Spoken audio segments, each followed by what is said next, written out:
Muchas gracias, señor Martínez. Señora Ayue. Gracias, presidente.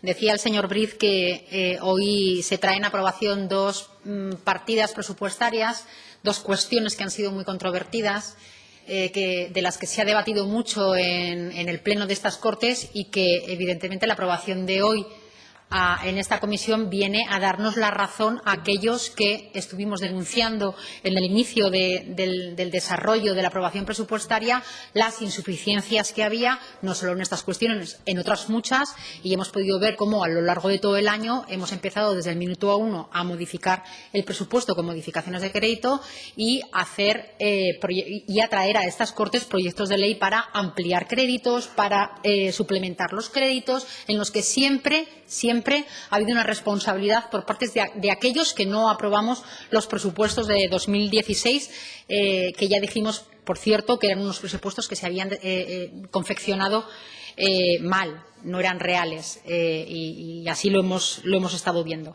Hoy se aprueba,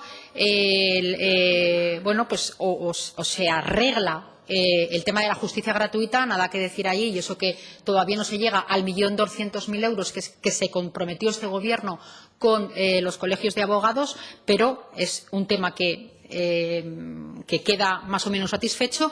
Y, en segundo lugar, el de las comarcas. El de las comarcas, por supuesto que ha sido un tema muy controvertido, pero usted no diga ni eche la culpa a los medios de comunicación ni a los periodistas que escriben, sino a la irresponsabilidad de este Gobierno, que las desmanteló con un recorte presupuestario de un menos 45% y que ha llevado un borrador indigno para este Gobierno a la Federación Aragonesa de Municipios, Comarcas y Provincias, donde no es que las desmantela, es que las finiquita.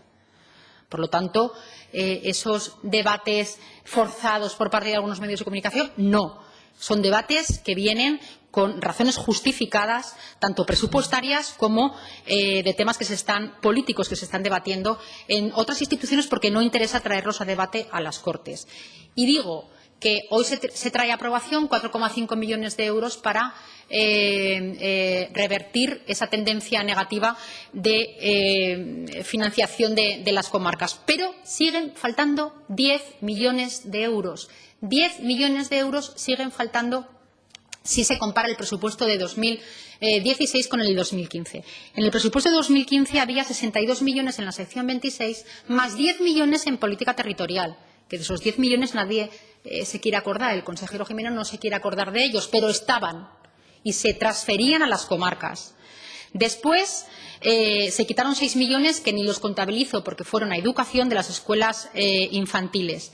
Y hubo incorporación de enmiendas a los presupuestos, autoenmiendas a los presupuestos por valor de 11,5 millones de euros.